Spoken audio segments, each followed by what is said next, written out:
sholat istikharah itu adalah sholat yang kita lakukan ketika kita dalam keadaan bimbang. Untuk maju atau mundur, untuk mengambil satu keputusan, iya atau tidak, berangkat atau enggak berangkat. Anda dalam keadaan bingung, ragu, maka yang Anda lakukan adalah sholat istikharah. Caranya, Nabi Muhammad SAW mengajarkan sholat sunnah 2 rakaat seperti biasa, kemudian baca doa istikharah. Doa istikharah panjang, Anda bisa lihat banyak di buku-buku panduan sholat itu banyak. Tapi kalau Anda pengen doa yang dengan bahasaan, dengan bahasa yang mudah, boleh juga. Ada doa, ya Rabb, ya Allah, kalau memang ini perkara yang terbaik bagiku, maka mudahkanlah. Tapi kalau perkara ini perkara yang enggak baik bagiku, maka jauhkanlah ya Allah dan pilihkan kepadaku yang terbaik. Nah, kalau sudah sholat istikharah, nanti macam-macam. Misalnya kadang-kadang Anda dapat kemantapan hati. Kadang-kadang juga Anda mungkin ada mimpi-mimpi yang mimpi itu berupa petunjuk. Lah itu cara memperjuangkan jodoh. Utamanya bagi yang perempuan. Karena perempuan, sekalipun perempuan itu kalau ngelamar boleh. Nah, syariat itu tidak mencela perempuan yang ngelamar. Dulu pernah Nabi Muhammad SAW itu dilamar sama perempuan, pernah. Ketika itu sampai-sampai ada yang menganggap bingung, kok perempuan kok nggak malu ya dia melamar seorang laki-laki. Tak sahabat, justru itu perempuan yang hebat. Nah, karena dia melihat kesolehan yang ada pada diri Nabi Muhammad, maka dia ingin menjadi pasangannya. Justru itu adalah perempuan yang benar. Jadi perempuan ngelamar nggak apa-apa. Jadi tidak menyalahi syariat, tentunya sesuai dengan adab-adab di daerah masing-masing. Kemudian setelah itu, untuk laki-laki, Anda juga harus memperjuangkan jodoh. Nabi mengatakan, lihat tahid ahadukum qalban syakiran wa lisanan dzakiran wa zaujatan mu'minatan tu'inu ahadukum ala amril akhirah. Hendaknya kamu tuh menyimpan, yang kamu simpan itu adalah hati yang bersyukur, lisan yang suka berzikir, menyebut nama Allah, berdoa, dan pasangan hidup yang beriman, yang bisa saling membantu untuk bukan hanya kesejahteraan dunia, namun juga kesejahteraan akhirat untuk masuk surga bersama. Begitu. Ini hadis ini panjang sebenarnya. Ketika itu sahabat itu nanya, Rasulullah, kita ini mau nyimpen harta apa? Emas atau perak? Nanya sama Nabi begitu. Kata Nabi, yang kamu simpan tuh hati yang suka syukur. Karena kamu punya emas banyak, kalau hatimu nggak syukur, kamu jadi orang yang menderita. Sama aja. Nggak akan bahagia hidupmu. Kemudian kalau kamu itu lisan yang nggak suka zikir, lisan kamu tuh suka ngomong yang nggak manfaat, ini juga bahaya. Jadi kamu hati yang syukur, lisan kamu itu ngomong yang benar, banyak zikir, dan pasangan hidupmu adalah pasangan yang soleh ataupun solehah. Nah, jadi Anda perjuangkan itu. Kalau ada perempuan yang Anda pandang solehah, Anda lamar. Anda datang ke orang tua, Anda lamar.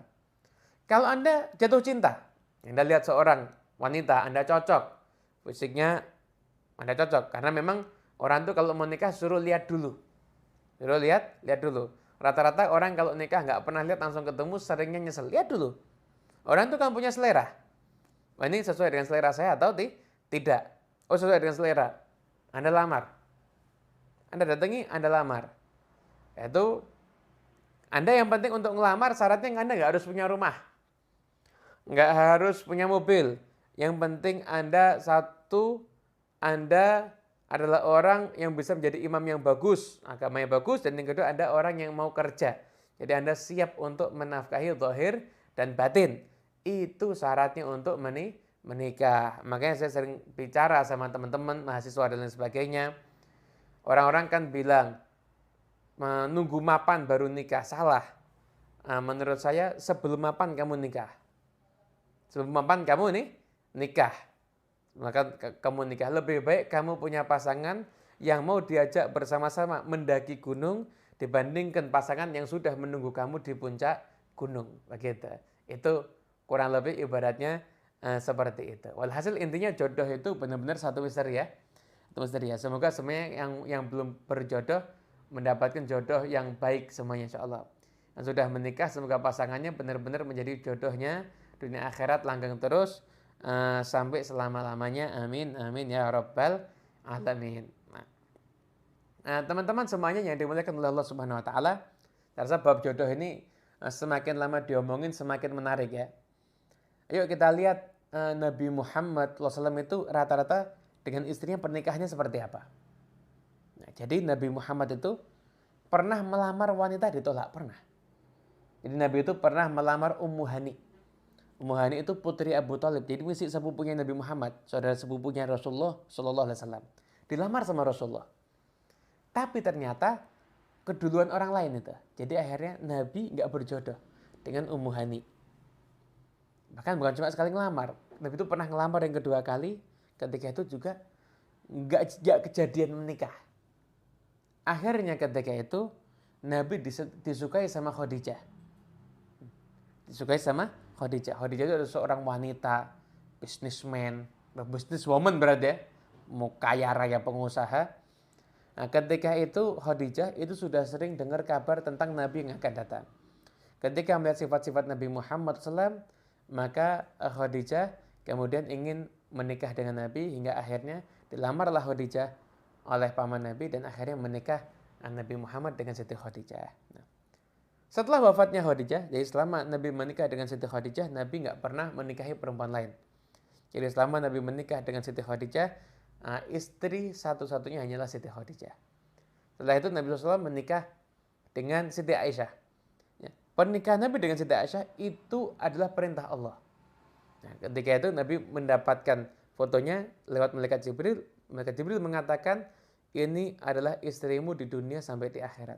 Ternyata itu adalah putri dari sahabat beliau yang tercinta Abu Bakar As-Siddiq dan akhirnya dinikahi oleh Rasulullah Sallallahu Alaihi Wasallam. Nah, jadi nggak dibayangkan, tapi ada perintah Allah Subhanahu Wa Taala.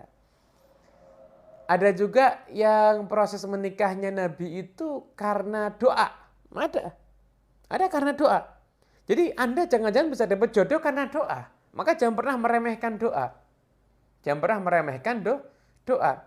Anda ketika misalkan nih menyaksikan seseorang yang Anda pandang soleh, atau misalkan orang tua, orang yang alim, ilmu agama dan sebagainya, kemudian Anda doa, ya Allah, semoga jodoh saya orang yang alim seperti itu. Siapa tahu doa Anda dikabulkan oleh Allah. Anda seorang pria, Anda berjumpa dengan wanita yang solehah, wanita yang sangat menjaga kehormatannya.